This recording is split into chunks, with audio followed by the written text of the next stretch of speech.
नमस्कार दोस्तों।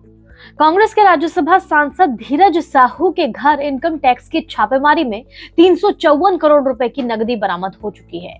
किसी भी कानून प्रवर्तन एजेंसी की ओर से की गई कार्रवाई में ये अब तक बरामद हुई सबसे बड़ी रकम है। जैसे जैसे जांच आगे बढ़ रही है, वैसे वैसे पता चल रहा है कि भ्रष्टाचार के इस महाराज का टशन भी कुछ कम नहीं है।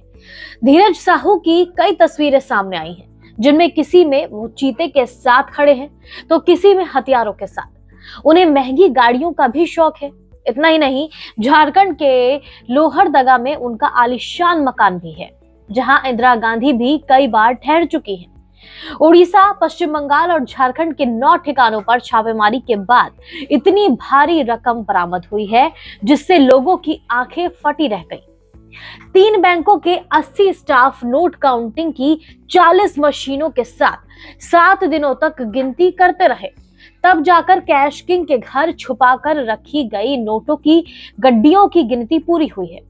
300 करोड़ तो 300 करोड़ तो अकेले उड़ीसा के बलांगीर के उनके दफ्तर से मिले।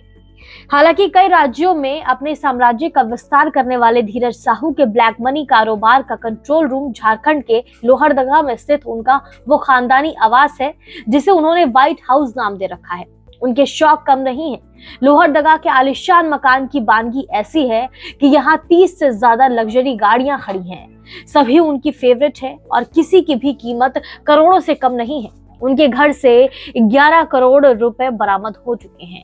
घर से धीरज की कई तस्वीरें सामने आई हैं, जिनमें वो कहीं बंदूक लेकर खड़े हैं, तो कहीं बाघ, चीता और शेर के साथ बैठे हुए हैं।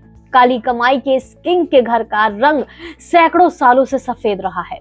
जांच में पता चला है कि धीरज साहू के पिता बलदेव साहू खुद एक स्वतंत्रता सेनानी थे। देश की आजादी की लड़ाई के समय उनका घर स्वतंत्रता सेनानियों का ठिकाना हुआ करता था। देश के पहले राष्ट्रपति राजेंद्र प्रसाद समेत कांग्रेस के कई वरिष्ठ नेताओं से बलदेव साहू के रिश्ते बेहद मधुर थे।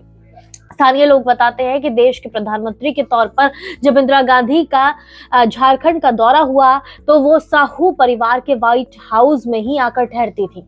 भले ही आज देश के लिए धीरज साहू करप्शन का किंग बनकर उभरा है, लेकिन स्थानीय लोगों के लिए वो मसीहा है। लोग बताते हैं कि कोई भी उनके घर से खाली नहीं जाता, जिसकी जो जरूरत है पूरी की जाती है।